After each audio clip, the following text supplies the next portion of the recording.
Alright, y'all, it's your man DBK. Have you ever wondered why countries that have no money always look the shittiest? But like countries that have a lot of money, you always see the good stuff, you always see the touristy parts of them. It's like going to like New York City and going to see like the Statue of Liberty, Empire State Building, like Madison Avenue, all that stuff, but not going to the Bronx, Brooklyn, Bed-Stuy. You know what I'm saying?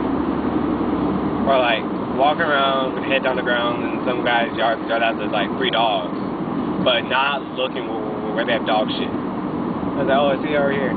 Well, people that have no money, everywhere is dog shit. Like there's no good spot in it. Why is money that important? I mean, nobody really talks about countries that have no money and talk about Cuba. Cuba, you look at it, the bad side of it. The neighborhood's a lot better, man. The neighborhood's a lot better than what they seem. Like, that's better than they make you think it is. I mean, they're poor. Like, they're a global tariff on, or like a, what is it saying? No trade. You don't trade with Cuba. Like, it's hard. Like, if you're going to people say, oh, yeah, I went to Cuba last week. You had to go through some stuff to go do that trip. But Cuba, man, it's peaceful. Like, on the majority of the whole, man, it's peaceful. Like, they trade, they're resourceful. They make their own food. They get together. It's a good thing going on down there. And most, like, on average, man, think about it. But here, in America, we got so much shit going on that's so messed up that we can't focus on it all. We got 24-hour news networks that focus it down for us. Like, it used to be 6 o'clock news, 8 o'clock news, 7 o'clock news. They would condense it down to the chunks. And they talk about, look, now, they have 24-hour news networks that don't say shit. They just say the same things over and over again. They report on rumors that they hear on the internet, that people just put up on the internet, and people think that they're true. They don't research anymore. There's reporters that don't do anything. They just go around and they hang around people for a whole day, and they consolidate it down to 2 minutes. Like, they could go and watch an hour-long Obama speech and condense it down to 2 minutes. Now, there's a lot of things he said in that hour-long conference. How much is conveyed in the 2 minutes? Like, you can look at all my videos right now and try to make your own video in 30 seconds of them, and a lot of stuff you won't say because you don't have time for it. A lot of stuff's messed up. Then even then, how much of what he's saying is true? How much is important? How much is just him campaigning still? Like people keep saying, he's still campaigning. He has that campaign style attitude.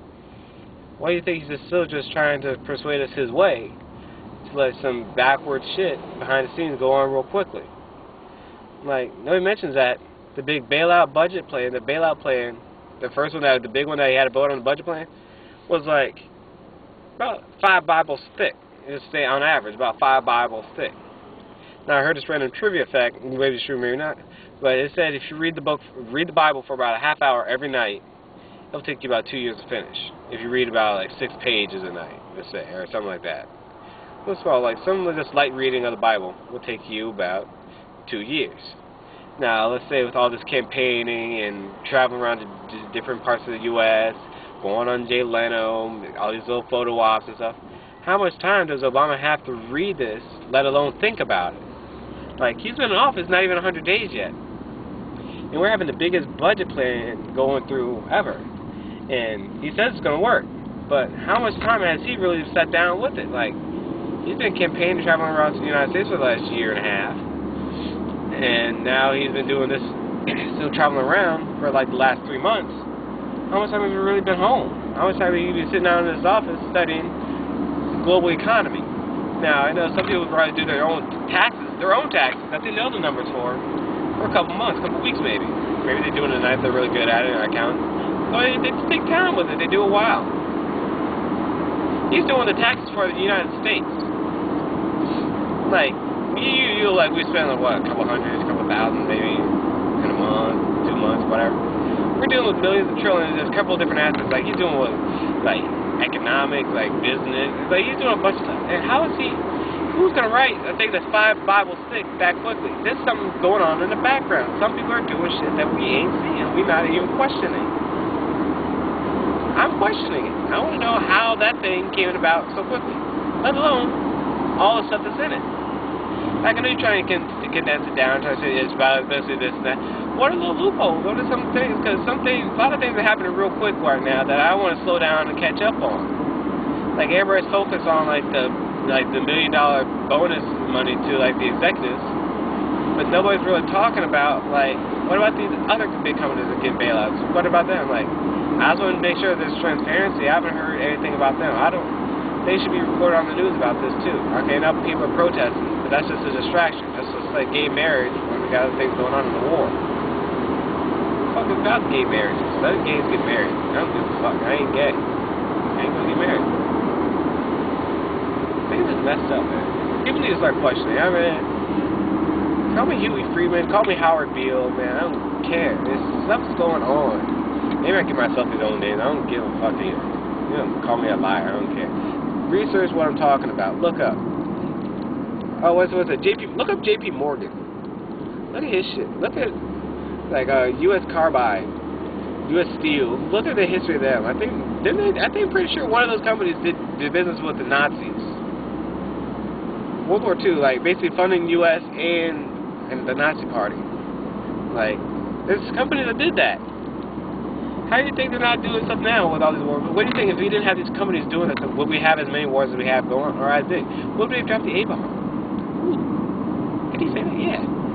What if that one threat that we have against the whole world didn't happen?